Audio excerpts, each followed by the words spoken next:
it's Rav. Welcome to the Everyday Investor, the hottest real estate investment show in the world. That's right, I said it. I don't care who knows it. I am so excited about this show because we're going to be talking about building your investment team. And so that includes your lawyer, your accountant, your mortgage specialist. These are the three people that you need on your team. Doesn't matter where you live in all of Ontario, they can work with you there. So I have my own personalized team that I'm going to share with you today.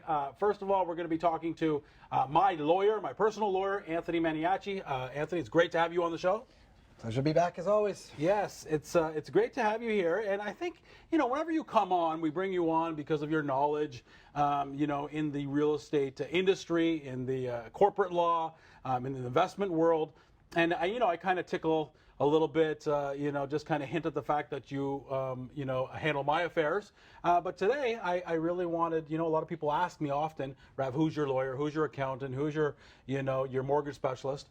And I thought, why don't I do a show where I can reveal to the beloved viewers at home who I work with and why I'm so content putting my affairs in people like yours' hands. So before we talk about the legalese kind of stuff, talk about this concept of building your team and the importance of building your team as opposed to the one-offs. I use this accountant for a year or two, and maybe I'll use this lawyer on this particular transaction, as opposed to the marriage of being able to have 3, 4, 5 people on my team that I can grow up with in my in all my financial affairs.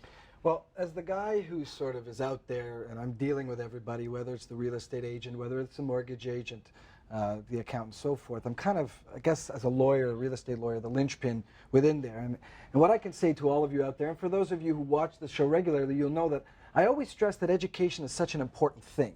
Getting yourself set up beforehand, before you go out to do the things that you're about to do from an investment perspective, making sure that you have your goals set in place, that you have your team set in place. And so obviously today's show is perfect because it really allows us to expand on that. And so I am of the belief, and I've always been of the belief, that having that team in place, number one, is vitally important. Number two, if you're able to have that team in such a way that they've worked together for a long time, obviously the inner workings, the subtleties of what you're doing within your own investment portfolio doesn't have to be constantly re-explained, whether it be to the mortgage agent or to the new accountant, etc. So having those types of relationships out there, you can pick up the phone, send a quick email, can be very important and save a lot of time and money. Yeah, no, I mean, and I think that's a great point, especially the role that you play. I mean, we're going to have Jeffrey on the show, who's my accountant. We're going to have Blair, the mortgage specialist, on here. But you really do, you connect with the accountant most times. You connect with the mortgage specialist, the insurance brokers. You talk to them all. It's not often that my accountant is going to talk to my mortgage specialist per se, but you talk to everybody. And I think what's really comforting is, for example, I closed on a house a few months ago. And so, I'm talking to Jeffrey, who's my accountant, and we're kind of, do I want to put it in personal? Do I want to put it in corporation? Yeah. So on and so forth. You're right. He's giving me so much information. That's his job, and he's really good at what he does. But for me to digest that information and then now give it to you, because we need legals in property, Jeffrey, is there a way? Actually, I didn't even ask him. He said, Rav, do you want me to contact Anthony? Yeah, of course. And I think that's what you're talking about is when you know my accountant, when you know my mortgage specialist, and they know you, and so on and so forth, it makes things a lot easier to be able to handle my affairs. And it can be a lot smoother, too. At the end of the day, the most important thing, they always say time is money. And so being able to do things efficiently, being able to do them in the cleanest way possible is always the ideal when it comes to investing in real estate, because there's always issues, whether it be on the accounting side, how you want your setup to be, like you said, whether you're holding personally, whether you've got a holdco, do you want your kids involved in that holdco so that you can give them some money through dividends? Holdco, holding company. Holding company, okay, my apologies. And so, how you get yourself set up, and again, it's best to do that at the outset, right? You're not doing things retroactively 3 houses in. You're doing it before you get going down the road. We've got a setup in place. Okay, we're using Rav's holding company for this purchase because he puts all of his residential real estate in this company, and he puts all of his commercial real estate in this company, and making sure that those things are done, and so that there's not a lot of headache and it can run smooth. And I appreciate the fact that you know my desires long term. Of course. And every time they change, I can be able to share, hey, Anthony, I thought about this, but now I want to do this, and Jeffrey knows the same, and you guys are on the same page. And listen, we've talked about it how many times on this show? Goal setting, education, getting yourself in a place. Treat your investment just like any other business. Develop a little mini business plan for yourself, right? Yeah. Go out there and seek the information from the professionals, myself, the mortgage agents, real estate agents, obviously your accountant, and so forth. It's so vitally important. And a lot of people watch, maybe watching the show and be thinking, well, this is just a one-off. Well, it's not a one-off. We don't know what might come up. There's lots of things that might come up, and so that's why I like you to handle not just my affairs. You handle my mom's affairs. Whether it's my brother or my sister. It's a whole kind of family that we can work together and be able to give this. Because when you think just one-off, and then something changes down the road, it can be there could be mistakes there, and it could be very, very expensive. Costly, yeah. So look forward to talking to you about the legal side when we come back from the break. Thanks everybody for watching this show, The Everyday Investor. We're talking about building your investment team. Very important. Don't go anywhere. The Everyday Investor will continue in a moment. Whenever you're considering to invest in real estate, always ask 4 questions to start. Number 1, what is the return on investment? Number 2, when do I get that return along with the money I put in? Number 3, what is the minimum cash amount needed? And number 4, what is the risk in the worst case scenario?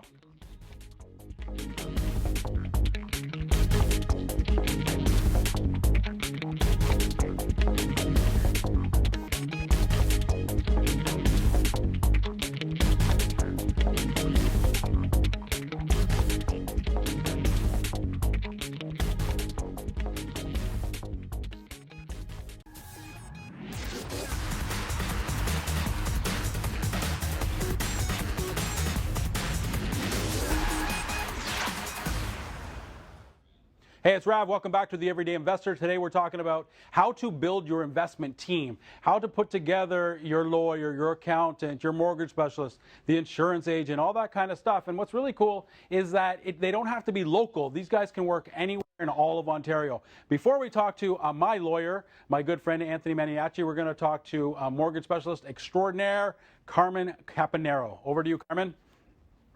Thanks, Rav. Okay, well today I want to talk to all of you out there that are looking for financing, that's having a very challenging time with the banks. We can offer private money as an alternative. Now, a lot of people get shocked with, oh no, private money is too expensive and it's not something I should do. Well, if you take a look at the big picture and how lending with banks has really handcuffed so many people in the industry today, you can resort to private money and think about the quick turnaround with private money and how that can make you a lot of money. Now, you may have to pay 6 to 8% interest on a first mortgage with private money. However, can you imagine how many more deals you can do? So if you're discouraged, you're getting declined from the bank because you can't show your income, check it out. Private money might be your answer. Thanks, Rav. Back to you guys. Thank you, Carmen. As always, great to hear your voice. Anthony, Carmen was talking about, borrowing private money and, a lot of things changing with the banks and so on and so forth. Well, a lot of things have changed in the mortgage world, and then, of course, we know what's happening with our friends out in BC and how, foreigners, they put a 15% tax on purchases and it's not grandfathered in. And, how do we prevent that with somebody like you? So Rav's the investor, Rav's, the end user even. And I have my lawyer. The things that you tell me the most, and I want you to share with the viewers at home, what bothers you or hurts you in terms of protecting your clients is when we come to you too late. So talk a little bit about that, of when we're supposed to come to you, what circumstances, when we're getting involved in big purchases. Well, the way I look at it is very simple. Before you go out and do anything, the first thing you got to do is put everybody on notice. Your lawyer, your accountant, your mortgage agent, your real estate agent, etc. Figure out what your goals are with respect to that specific investment. And you utilize those professionals and their expertise. So, the show is so timely because of all of the changes that have happened just in the last couple of weeks and what the government is proposing to do, coupled with what we've seen over the last 2 years or so.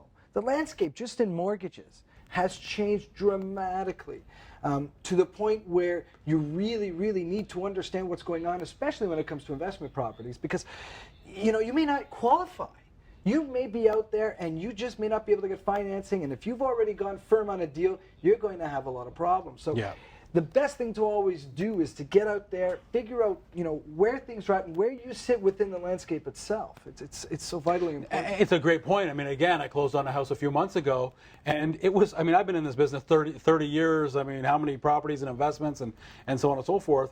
But because I wanted to make some changes and put everything through my incorporation, buying even a principal residence would be very hard if I didn't show much income. So that's why it would be great, when I talk to Jeffrey, talk to you, talk to mortgage specialist, things run smoothly. But I can't imagine if I would have went firm on this property that I brought privately, and then I couldn't get the money to close. It's funny. So we just had Carmen on talking about private funds. Right? Yeah. So you may be stuck in a position where you can't get conventional financing, but you can go out to the private market and get money, but that money is more expensive. And maybe because instead of that nice 3 or 4% rate, you're paying 7 or 8%, maybe that doubling of the interest rate makes that investment not viable for you anymore. Yeah. And that's where, crunching the numbers and doing your little business models, and I know it sounds like a lot, but it really isn't, especially if you're utilizing your professionals. It's not a lot of work to do up front so that you can go in guns a-blazing. And nowadays, we've seen how hot the market is, and in the GTA especially, you've got bidding wars galore. You don't want to go into something and you don't understand how high you can go. 1% on $500,000 is a big jump. Imagine what 2 or 3 or 4% would mean to your bottom line. So you gotta understand what you're getting yourself into and be fully equipped. And really the only way to do that is have everybody working in concert. Again, your mortgage agent, your real estate agent, lawyer, and your accountant to make sure that this whole thing works. Yeah, I mean, everybody knows that, any great business has a board of directors, and that's the way I view my team. I'm in the business of investing, and so I need my board of directors, if you will. So I need my Anthony, who's the lawyer, Jeffrey, who's the, my accountant, Blair, mortgage specialist, my insurance broker. We need these guys on my team, and I use them as a bit of a board of directors. I mean, how often we don't even transact, but I ask you a question, shoot an email, shoot back, because it's a relationship. The other thing that, I'll say, and we've always heard it, and it is true, it's important, is that we do get what we pay for. Not that fees. I mean, you've got a beautiful wife and some kids, and you've got to eat. Jeffrey's got to eat. Blair's got to eat. If we're always looking for, paying the people that help us peanuts, how is that a win-win?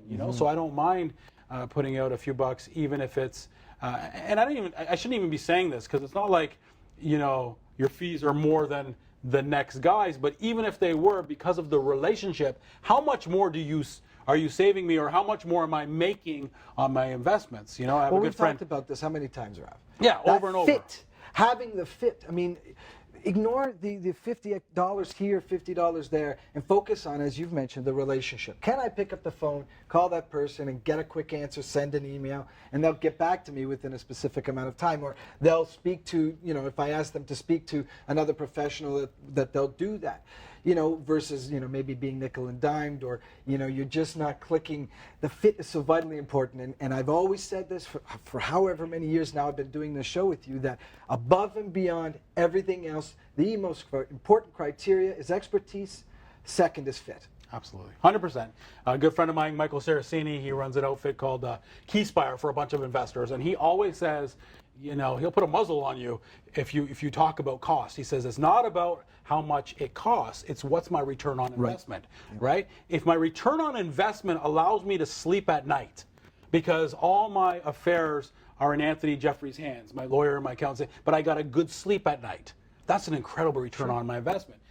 Not to mention the monetary return, but I don't want it to be all about money. I'm talking about just peace of mind. I mean, we talk about the most important things in life, to be able to have serenity and bliss and peace, and that's why we're doing all this, right? We invest so we can have time to be able to enjoy our lives. And I think, when we nickel and dime, it's really not the right way to go. So enough on that kind of stuff. What else is going on? What are your tips to investors that are just getting started? I mean, these HGTV shows are going rampant out there, and people think that anybody can get into this business. Give me a bit of a paternal view, caution, if you will, or inspiration, take your pick, to the viewers at home that want to get into this game. So, the first thing I would say is that it's not easy, okay? Getting out there and investing, it's made to seem simple, but it's simple to the people out there because they've been doing it for a long time. And as we know, repetition breeds that familiarity for you to the point where you sit there and say, well, it's easy, don't you see it? So the most important thing for all of you out there is to get yourself educated. Read, lean on those professionals, develop that team, interview people. Don't just rest with one. Go out, interview, figure out how this is going to work, etc. Then you've got to sit down, more importantly than anything else, and goal set. How many times have we talked about goal setting? Yeah. It's so vitally important. Where do I want to be at the end of this year? Where do I want to be at the end of 3 years, 5 years? Maybe you start at 10 years and work backwards, however you do it. And then you have that vetted by your professionals, your real estate agent, your mortgage agent. Do these numbers work? Is it realistic to get that kind of an interest rate for these kinds of investment properties and so forth? Talk a little bit about the, what somebody like Anthony, what my lawyer does for Rav the investor. What are the different things that you set up? Our accountant doesn't set it up. Jeffrey feels like it's a bit of a conflict, my accountant. Mm-hmm. So therefore he has a relationship with my lawyer named Anthony. Mm-hmm. But let's talk a little bit about, if you're an investor and you want to do this, what are the things that can consider that really you should be doing, not me or anybody else? Well, the first and foremost is the incorporation piece. Whether or not you'll be using an incorporated entity, a corporation, to hold the property, or will you be doing it personally? That's definitely a question to work through with your accountant. But once you and your accountant have sorted that out, then it's my job with the accountant to figure out how that company is going to be set up, how the share structure will sit, etc., to A, best maximize your returns, B, maybe deal with any kind of family planning, because there's different ways you can set up family trusts, right? Yeah. There's different ways you can hold this property, so it's got to make sense for you personally. And everything that you may have heard out there, okay, whether it be, well, this person has done it this way and that person, none of that matters. What matters is how does it work for you? And the only way to figure that out is to sit down with the various different people. And again, this is where your mortgage agent comes in. What's your credit score look like? How are you going to be able to work these properties, and will you qualify? Yeah. Are you going to be able to put the 20% down, because there's no such thing as mortgage insurance for an investment property anymore? Those sorts of things. Do I need to go the private financing route? If I do, what rates am I looking at? How does that affect my return on investment in the long run? So mapping this out, figuring it out, taking a few months, taking time, doing some reading, maybe attending a Key Spire event or some of the other events that are out there held by people in the know, and gather that information and then slowly move forward. Don't go out and buy 3 properties. Start with 1. Maybe start with a condo because there's less work involved, unless you're a handy person, in which case maybe you want to fix her up a project. So, and then the other thing is, how do I want to invest? Do I want to buy property? Do I want to invest in private mortgages? There's various different ways to do it. Syndicated mortgages, again, it's a much more complicated field. There's lots of different ways to invest in real estate. So again, figuring out what's out there for me, what works for me. Am I a handy guy and I want to get my hands dirty and I can flip a property, or do I not have time, so I want it to be passive income? And so all of these sorts of things, doing it up front, figuring it out, and then not straying from your plan as you move forward, and being patient and understanding that this is a process. Yeah, and again, letting all parties, my team, know. And sticking to that, being true to my goals. But if we do change, because life happens, and we change our goals, then again, letting our team know, so everybody's early so everybody's on board there. Right. I think you said so many great things. I think the thing that really stuck with me, that I just naturally, I want our viewers to understand this, is nobody is alike. Just because Rav sets up a certain way, just because Anthony sets up a certain way, doesn't mean that you're going to be set up that way. So I have a couple of colleagues that I'm very close with. One has, a family share structure, a trust, if you will. Another one has 2 incorporation. One passes to the other. Mine is a single one for me, and we're great friends, and we do kind of the same things, but we're all set up differently. Right. 30 seconds before we go to break for your closing thoughts there, Anthony. I'll say this to all of you out there, and it's just take it for what it's worth. The best thing you can ever do to yourself is take a breath before you sign that paper. Call your lawyer, call your agent. Make sure that what you're about to do makes sense for you. Don't ever sign something and then show up and say, I got a problem, I need it fixed. Yeah. A contract is a contract. So the best thing you can do is make sure that you got that team in place and they're there for you when it's time to sign on that dotted Well line. said, my friend. Thank you so much for being here. My pleasure. Appreciate it. You're talking to Anthony Maniaci. When we come back from the break, my accountant, Jeffrey Sum from M&P, will be here. Don't go anywhere. It continues to be a great show. Thanks for watching. The rules pertaining to mortgages have changed immensely in the last 2 years. Obtaining financing has become much more difficult, especially if you're buying an investment property.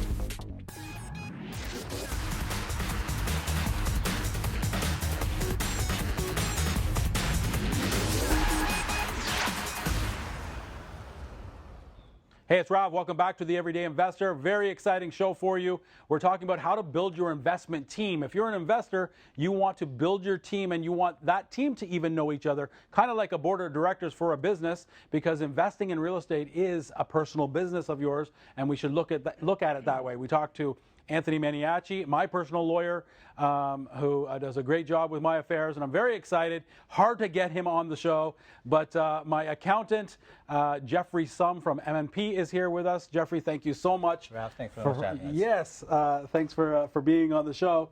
Usually when I see you, I'm in a hoodie and a T-shirt and give each other a big hug, but for the optics of this show, we'll stay a little bit more professional. Sounds good. So Jeffrey, you know, I was doing a lot of real estate investing. Obviously, I love this country of ours. We pay taxes, and therefore it's rated. You know, the GTA is one of the top 5 most livable cities in the world year after year, and it's really because of our social justice system, right? Mm-hmm.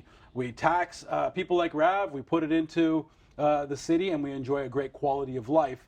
So talk a little bit about just in general your thoughts on paying taxes. You know, when we pay taxes, we should feel good about it because it means we're making some money. Talk a little bit about that. That's exactly it. You know, if you're paying taxes, that means you are making money. I mean, worst case scenario, if you're not making money, you're not paying taxes. Yeah. Which is a bad thing. Yes. Right? Because I'd rather have income than a loss, because income supports the family. Yeah.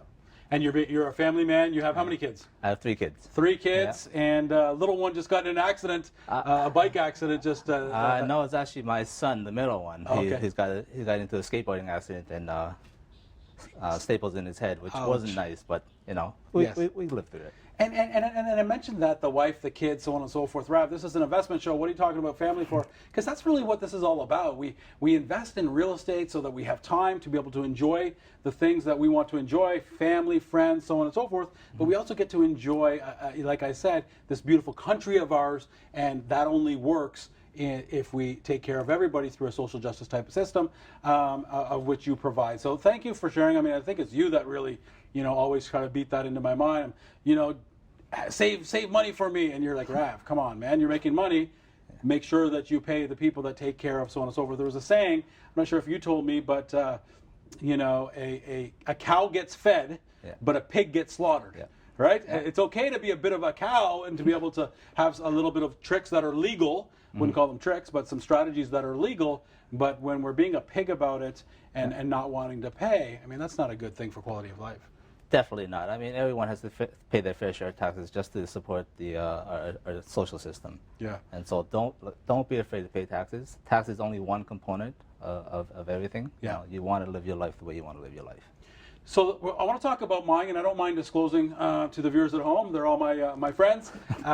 You know, how you set me up and the way that you set me up, and pertaining to my particular goals with my both income and investments.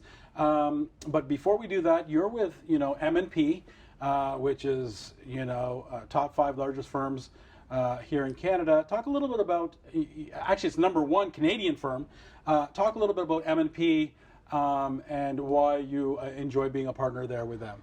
The culture at M&P is very good. I mean, the firm was built around relationships with your clients, relationship with your peers, relationship with your other advisor. Yeah. And we feel very strongly about relationship, and this show is all about. And what does that stand for, MNP? It stands for Myers Norris Penny. Okay. We shorten it just to keep it, simple. Of and course. a lot of people are moving just to acronyms. MNP. Yeah. And so you're with them. You're a partner there. And so we have different friends, and they're the ones that actually referred me to you. But my structure looks different than his and hers and so on and so forth. Yeah. For me, we put me just in a single incorporation. Talk a little bit about the wisdom of kind of my outfit that you put me in. Yeah, I mean, you had alluded, and Anthony had alluded to that each person's situation is very different. So it depends on your objectives, it depends on what your situations are at the time. Yeah. And in your case, it made sense. And so hold on one second. So even, let's say somebody has the exact same income. Yeah. They have the exact same passive income, active income, investments. So everything looks identical. Yeah. But based on my desires, Correct. and based on his desires and hers desires, we could have 3 different structures. Exactly. Correct? Exactly it. It's driven by objectives, it's driven by the current situation. So, Yeah. So I came to you and I said, my motto in life, Jeffrey, is to live simply. Yep. I don't need a lot of money to live. I mean, I've been renting for however long. So live simply, to give generously, Yep. to be very charitable, and then always invest. Correct. And then you ask me more questions and so on and so forth. Based on that, you set me up how and why. Well, once again, it's just a dynamic of conversation, right? I mean, each person's very different, and the way we set it up is based on the goals and objectives at the end of the day. And so, if your objective is that you save money for the children and whatnot, which is your intent, we set it up in such a way that we have a corporation, because that's the best way to sort of income split. Yes. If you were, like you mentioned, basically, if 3 people are in the same situation, I would have set up one person differently, because if they didn't need the money, I would have a holdco. If they needed the money, I would leave them as proprietor. Okay, so sorry. Yeah. So if they didn't need the money, Yeah. you would have them in a holding company? Yes. If they didn't need the money, because that money would stay in that holding company. That's exactly If it. they did need the money, meaning they were going to spend almost all of it that they brought in that particular year, Correct. you would have them be a sole proprietor. Correct. Okay. Exactly. And that's different than just personal. A sole proprietor is personal. Okay, just personal. So, Correct. So if I needed the money, Yeah. you would have it all just under Rav Toor. That is exactly If I it. didn't need the money, then we would put it in a holdco. the holdco, the Ontario numbered company that I chose Correct. to have. Yeah. Okay. Yeah, and to have a sole proprietorship or a Rav Toor is very simple. I mean, it just keeps your life a lot easier. It keeps costs down. You track things the way you would normally track it. Yeah. A holdco just adds another layer of complexity, as you're aware. Yes. Right. And so right now what I have my income, investments, so on and so forth, passive, active. It goes into my Ontario numbered company, my holdco. Correct. And by the way, we could have called that Rav Toor Inc. You if can we call wanted it to as anything you well. want, correct. But who cares for me personally? So I have an Ontario numbered company, which is my company. Everything goes into that. Correct. And then from there, based on how much I need to live this year, coming 2017. Then we spit that out, and we look at that, how much I need. We're doing renovations. We need a new car. My son's turning 16. Do I buy another little beat up car for him? Exactly. And so we look at how much I need, and based on that, then you'll determine whether you're going to pay me salary out of my company. That's right. Whether you're going to give me a dividend. Correct. I like the dividend thing. Yeah. It's pretty cool. So Dividends are simple because you just write a check. Yeah. If you're on salary, there's payrolls and there's more administration. yes. Right. And again, it depends how much you want. So right now, you also, told me put everybody on my incorporation, whether they're eligible yet or not. So my wife's on there, my kids are on there. I take care of my mom's finances, so mom's on there. Exactly. So on and so forth. And then we dividend out. And explain a little bit what a dividend is. A dividend is technically after corporate tax money that has to be paid to a shareholder. Okay. And that's just a form of getting money out of the corporation. The other form, as you alluded to, is just salary. It's just a salary. Correct. And so in my case, and you don't have to pay if you have different class shareholders, you don't have to pay, you can just pay one shareholder and not the rest. You could pay 2, they could be different amounts. Correct. So on and so forth. And so when everything goes into the corporation, and let's say we just want to dividend out to a few people in my structure, how much do we get to dividend out today without having to pay tax on that? The number is between $35,000 and $40,000. Between $35,000 and $40,000. So if Sinead and I and my wife only need $80,000 to live, Yeah. everything goes into my Inc. Yeah. Then my incorporation gets taxed. Correct. then we can dividend Yeah. 35 to 40,000 to us, and we don't pay tax on it. We've already paid tax Correct. inside. If we want more, then of course we pay a little bit Yeah, more. in that scenario, what you have actually done is converted a tax deferral into a true tax savings. Okay. Right, because if you would actually take out more than the 40, you'd pay another layer of tax. Yeah. But it's still a lot lower than what you would have to pay if you Yes. had earned all that income personally. And if we needed to take out a lot, then Correct. therefore there's been some years that you said, Rav, this year we're just going to put it in a salary, right? Exactly, Because I yeah. needed to Yeah. take out a lot more. Yeah, for- in that case, we're just utilizing what we call the small business deduction, Yeah. which is in the rules of the Tax Act. And we want to take advantage of the lower rate. So, Jeffrey, be honest with me. Yeah. Okay? And you won't hurt my feelings. Do I pay you to know all this stuff, and therefore Rav doesn't have to know as much as you? Obviously, I have to know a little bit. I'm not going to just go in blind, but I definitely don't know. Whether it's a confession or a statement, I'm Yeah. not sure. I'll find out in a second. Yeah. I don't know what you know. I Correct. just trust you to do that. Is that kind of, a lot of people are watching and saying, Rav, what are you saying, going blind? I'm not saying going blind, No. but I am saying I have been paying my lawyer, my accountant, so on and so forth, whom I trust and built a relationship with, so that I don't have to have I don't want to say headaches, but I don't have to go into this so deeply. Absolutely right. I mean, you pay us to be your professional advisors. We're there to assist you. It's still always my decision. Yes, exactly. Yeah. The choice is always going to be yours. I mean, we provide options. You decide on which options you want to take. Okay. Right? The education piece and the tax know-how. I mean, tax is very complicated, as you know. That's right. So I can't imagine that an everyday investor would know all the tax rules under the Income Tax Act. I mean, I don't know all the rules. I know enough. Yes. Right? So I know enough. Well, it's to always help. changing. It's always Exactly, growing. And you have a big exactly. team around you, and Exactly, yeah. different people, Yeah. and there's different. Somebody could have a laundry mat, type business. Mine's all investment, Correct. and different Yeah. different types of things. Yeah, for So sure. it can have multiple. Exactly. I mean, like I said, each person's different, and each income stream is different. So what do you and there's more. There's 2, 3, 4. Generally for a real estate investor, there's the Rav Toor sole proprietor, just Yep. by himself, personal. There's the Rav Toor Inc., my incorporation. Correct. What other some other ones? There's more complicated structures out there, like the partnership. Partnership? Joint venture is also a form of partnership, but not really. Okay.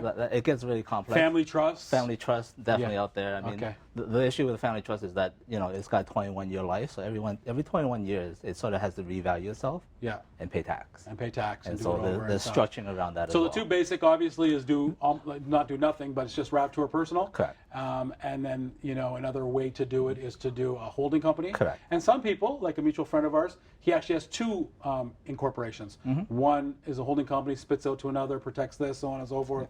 Yeah. Again, based on his goals and what he wants to do. So I'm going to ask you the same question that I did to Anthony from a paternal point of view, being dad to all of us. What are some things that you wish people wouldn't do? That you wish you could just say, hey, this is the proper way to get Yeah. started. Yeah. And, Don't come to us after the fact, right? I mean, it is cheaper to do than to undo something. It's cheaper to do it and set it up Yeah. than it is to undo. Exactly. Okay. And so from a cost perspective, it could take many, many hours to undo something that's already been done. And what percentage of people actually do come too late? A lot. A lot. I don't know the percentage, but a lot. Like I mean, 30, 40%? I mean, 3 out of 10 people come. And, Could be. Yeah. Be. Yeah. I mean, they'll sign a contract and show me the contract after the fact. And by that time, it's a little too late. Right. Sure. Yeah. And again, what I love about working with you, and I haven't been audited yet, but if you get audited, it's all good. Yeah. You help with that as well, right? We do. I mean, we provide a holistic approach. I mean, we want to be there for you in your time of need. Yeah. Right. And basically, if you're dealing with rent in Canada, we're going to be there to help you. Yeah. Listen, Jeffrey, I'm so glad you came on the show. Thanks for doing it for me. I need you to come back, next season perhaps. Okay. It's been wonderful, and I feel like the viewers have been really enlightened. Thank you so much. Thank you Rob. so much. Talking to Jeffrey Sum. Don't go anywhere. We're going to be talking to Blair about mortgages when we come back after the break. Thanks for watching. Did you know that mortgage payments are not all tax deductible? Only the mortgage interest is. Mortgage principal, which is included in the payments, are not tax deductible.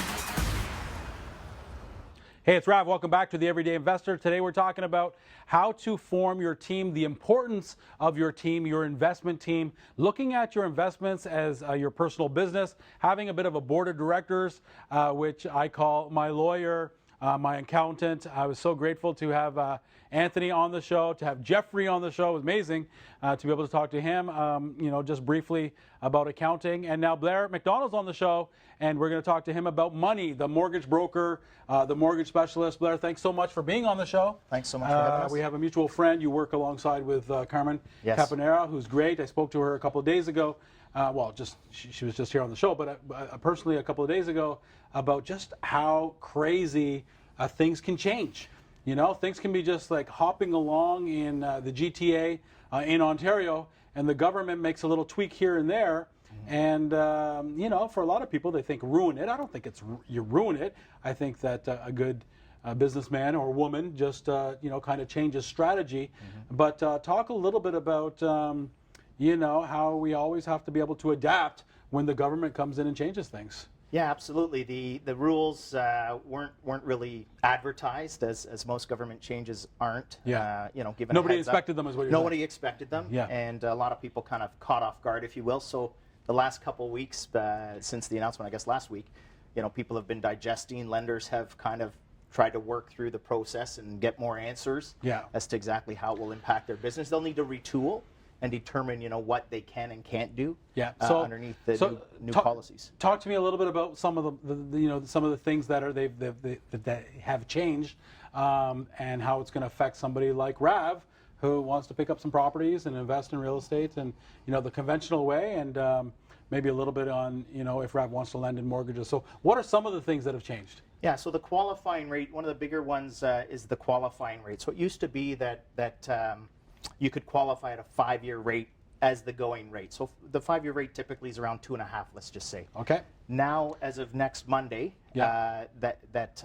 October 17th, you'll have to qualify at 4.64. That doesn't mean you'll pay 4.64. You'll still pay the 2.5, if you will. But it's double. But you have to qualify or show that you can afford to make that payment in your monthly budget. And again, I'm born and raised in this wonderful country, Kingston, Ontario, to be specific, and I love this country. It's a wonderful place, and so therefore, I never want to badmouth, disrespect those that make this, the country a wonderful place. And so they're doing that because, my properties, I pay 2.0, 2.2, 2.3, 5 years, but now they want it to go up almost double. Double, really, almost 5%. You have to be able to qualify that just in case rates were to go up, that I'm not going to walk away from my house. Well, I don't think it's any secret that people, Canadians were conservative. Yeah. And the market has been, full steam ahead. It's been very successful for a lot of people over the last few years. And there's no doubt people have been saying, when's it going to correct or when's it going to slow down? And these changes, have kind of maybe been in the pipeline for a while. Yeah. It's hard to say exactly what it will impact long term, but I would agree that, lenders will retool, they'll rethink their businesses. Maybe new businesses enter with different models that can adapt to the changes. Yeah. But overall, as a consumer, we hope that first-time buyers still get good access to housing and all those great fundamentals that make Canada great, are still there to allow people to get into home ownership. So really what it means is that their purchase price is going to have to be dropped, Essentially. 20% or so. So if somebody before qualified to buy a property for $500,000, they may now only qualify for $400,000. So it's not like we're stopping people from getting in the market. It's just, are you buying too much based on your income because rates are so low? And so we're just protecting people for, in case rates were to move up. Yeah, it's a stress test of sorts. I mean, we want to make sure, and no one wants to be out on the streets. So, there's pros and cons. I mean, yes, you maybe not be able to afford that higher end house you wanted. You'll have to scale it back. But at the same time, your family might not be put out on the street at renewal if rates do climb or if interest rate market changes and rates go up. It's a good thing overall, but I mean, it's gonna restrict some things as a buyer, as a seller. how many buyers do I now have interested in my house? I guess everyone falls down a notch. Sure. And you might not have as many people, actively pursuing your property potentially. There's a whole bunch of what ifs. There's more questions than answers right now. So what else? So you have to qualify at the higher rates. What other things did they change? Well, they changed a lot with the non-bank lenders. So there's a fair amount, especially if you're dealing, I know people think about the banks because they're on every corner. As a lending institution, we've all grown up and, had a first savings account when we were young. We always think bank, bank, bank. That's the mentality in Canada. But working through a brokerage and a broker, you get access to multiple lenders that don't really have a storefront, if you will. Yeah. So, And how many would that be? Would you say that so Pro Funds works with what, 30, 40, 50 different lenders? Yeah, between that and credit unions and those outside of the 5 big banks. Yeah. And so, those lenders will lend on mortgages, but in the back end, they still insure the mortgage, which means after you've signed, they package up all their mortgages as an investment, and they usually insure that package using CMHC and the insurance. So the other rule change we saw was the government, looking at revamping the length of amortization you can choose, the type of property, so rental properties affected, potentially stated income. So all these programs that existed, it seems like the government kind of wants to pull back, get more conservative on them. Again, as an investor, Blair, sorry to just cut you off there. As an investor, I put down 20, 25% on my properties anyways. Even now, putting down 20, and because, then it eliminated, insurance, CMHC, so on and so forth. But now actually across the board, whether you put down 5%, 20%, or even 50% down on a property, now what happens? Now we still have to go through, the government, if you will, CMHC? Yeah, certainly with the monolines, and they would offer niche products, like you mentioned, Holdco, and in the earlier segment. Some of the monolines will allow you to hold real estate in a Holdco. Some bank lenders won't. So, by choosing a monoline lender that allows you to do the Holdco to allow your tax structure to benefit your kids, they might not allow that anymore. So because they can't insure that mortgage after you sign on the dotted line on the back end, the government's not going to insure that. Yeah. So that means they can't really sell it to the open market.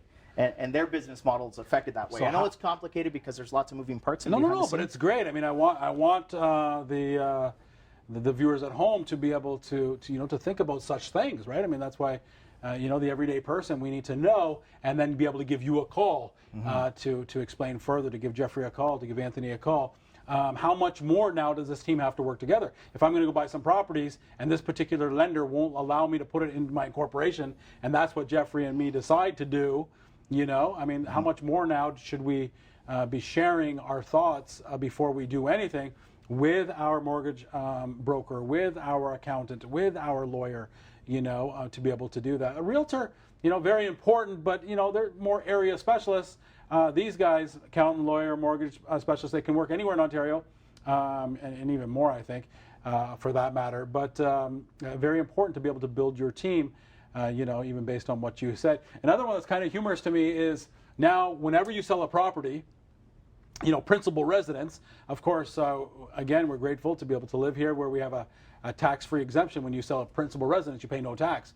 But it's still the same. Nothing's changed there. But Revenue Canada now, CRA, wants to know when I've sold my property just to make sure that I was really living there. Correct. Right? And that has an effect. I think one, maybe perhaps foreigners pick up properties but don't necessarily live there, don't have to pay tax. But I think, as I was talking to Jeffrey on the break here, saying also for people who move in, renovate, move out, claim it as their principal residence, but really they're in the business of, flipping homes. Correct. I mean, they're looking, I think, for data. I think they're looking to collect data, people's tax returns. Starting this year, yes, you're going to have to report, your principal residence if you sold it. Again, it's still capital gains exempt for now, but they're looking to see the momentum. Do I sell every year? Maybe do I sell twice a year? Yeah. The thing that I've heard, and again, Jeffrey might be the expert on this, obviously, is that if you're caught, so to speak, without disclosing that, they'll come retroactive for the capital gain. Sure. So retroactively. Wow. Yeah. So there's you want to make sure you're disclosing, and again, working with a professional that understands the ramifications of this new rule. Yeah. Absolutely. A cow gets fed, but a pig gets slaughtered. And only be a cow with the advice of your accountant. Make sure that we're doing everything legally. I do think there should be ramifications for people that cheat the system. I'm not a believer of doing that. I think that rules can be that you can bend them a little bit, is again being legally, but never should they be broken. Talk about your relationship. Since we're talking about the investment team, you work with accountants, you work with the lawyers a lot, especially for people like myself who may lend privately on money. And with all these changes now, I think it's even better for people who want to lend out money to people. Your thoughts there with the whole team concept and the relationships and. Yeah, so a lot of our work is with the realtor to get the facts about the property in question, and then the lawyer to conclude the transaction, to do the closing. And it's a tight-knit team. Yeah. Time is of the essence. If you're purchasing, obviously you've got a closing date, and you want to make sure that things are moving along and the file's going to close on time. In terms of the overall look, investment, as you mentioned on your show, your viewers are probably aware, it could be active buying real estate or passive lending into real estate, private mortgages, for instance, which obviously we do a fair amount of. Yes. And maybe there's more opportunity as these rules come into play, that there's more investment opportunity. There's always a workout, there's always a way around, but dealing with your team and the subtleties of the nuances and of each lender is so important, or with the CRA laws or the new closing information that you have with a lawyer. It's all very important, and you need that information timely. Shopping by yourself, it might not be the best solution. Sure, and as I work with you, if it's, I'm always working with Jeffrey or Anthony, it's nice for you to be able to, Rav's going to do 10 deals in the next few years. It's nice for you to be able to always work with the same lawyer, the same, accountant. It may not always be the same realtor because it depends on where I purchase. But how good is that when you're always dealing with somebody that's familiar on Rav's team, right? If you're dealing with Rav's finances, the lending aspect and then the investments, it's great to be able to work with Jeffrey and Anthony, as opposed to every single deal I do, it's a different lawyer, it's a different, probably wouldn't change accountants too much, but I see, a lot of people changing lawyers often. Which I think, teach their own, but it can be a mistake because, again, I want someone to grow with me over the years as I play this game.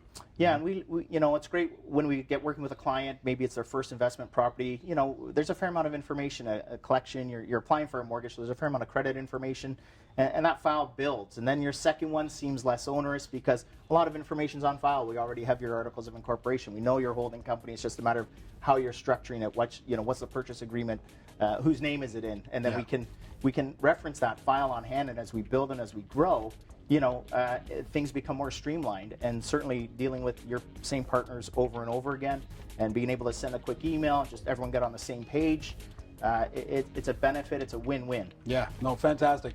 Blair, I'm so grateful that you came on the show. Thanks for being here. Come back again. Thank you so much. Sometime and, educating us.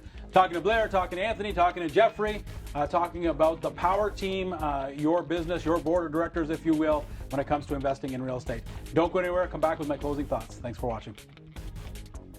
If you have any questions pertaining to this show or there's a topic that you would like covered, please visit www.rogerstv.com.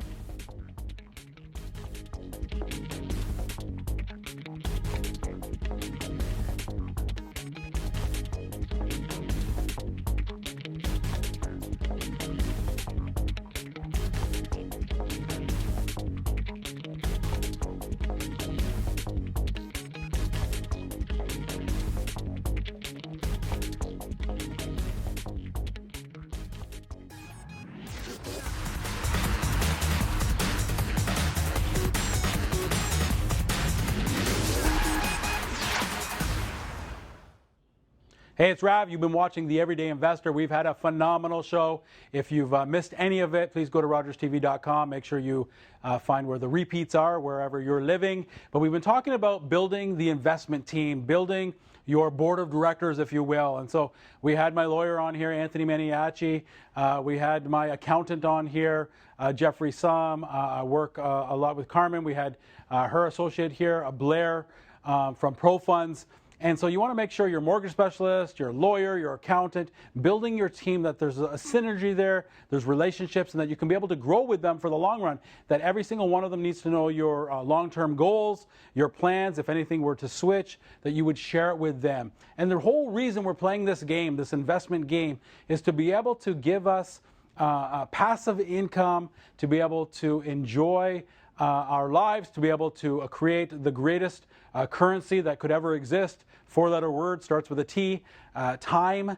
Time is the most valuable thing that we have. We know how to spend it, but it's very hard to get any back. In fact, almost impossible. Actually, it is impossible. But we can be able to have passive income coming in to be able to enjoy with family and friends. Very excited about next week. We're going to be talking to my good friend Anil Walia, who has 50 properties within the last few years in the States. And so we're going to be talking about how to invest in the United States of America. You don't want to miss that show. It's going to be a great one. On behalf of Rogers TV and myself, Rav Toor, so grateful that you're watching this show. We'll see you next week. Same place, same time. Honey, I love you. I'll be home soon. Ciao, everyone.